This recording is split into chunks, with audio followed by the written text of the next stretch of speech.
Residents walk their dogs across an open space that will one day be a park at Civita, a new mixed-use development in Mission Valley. Mike Stepner was once the San Diego city architect and now teaches architecture. He says this project is an example of the kind of community San Diego needs to build to house its growing population. And the idea is that you have a complete community, that here's a park that's going in that will run through the entire center. You have their own shopping. You have office buildings which will be going in that provide jobs. Stepner says rather than building housing alone, new developments need to have a sustainable mix of homes, offices, and shops. That means you don't always have to get in your car. You can walk if you need a loaf of bread or a pint of milk. His rule of thumb for a complete community is the popsicle rule. Your child can walk and get a popsicle and walk home before the whole thing melts. And very few neighborhoods have we built in recent years that really provide for that kind of situation. In Civita, hundreds of homes have already gone up.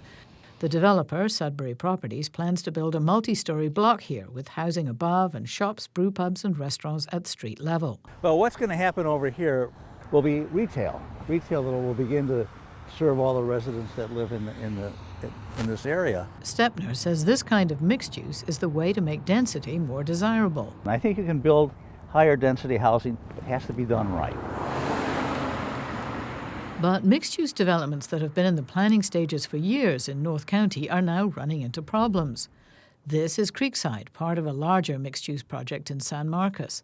The housing that opened last year has about 60 affordable units and a waiting list of 700. But most of the storefronts at street level are still empty.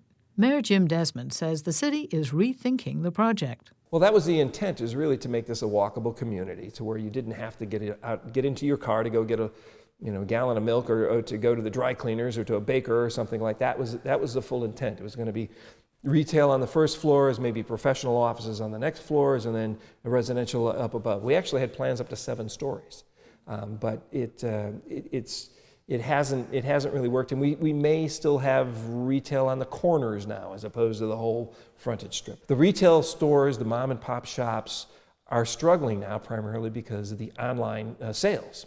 A lot of people, myself included, go to Amazon to buy things. It's sometimes quicker and easier to buy it online than it is to actually go to the store. San Marcos is not the only city rethinking its mixed-use projects.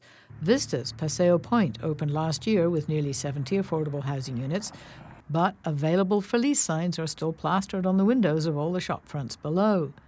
At Breeze Hill, a relatively new shopping centre in Vista, the shop windows are all dark.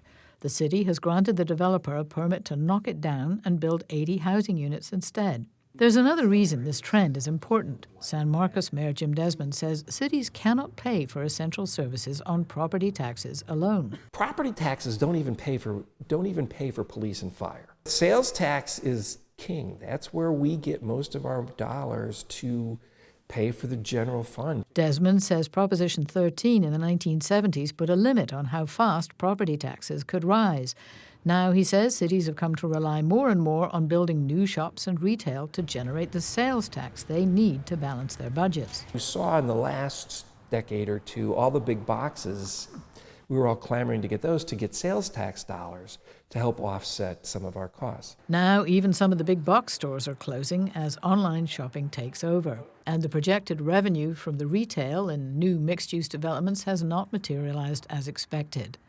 In these North County communities, the model of sustainable communities where families could run out to the store or get a haircut without getting in their car is not working out as planners had hoped. It's something that cities have to grapple with because it's a paradigm shift. Alison St. John, KPBS News.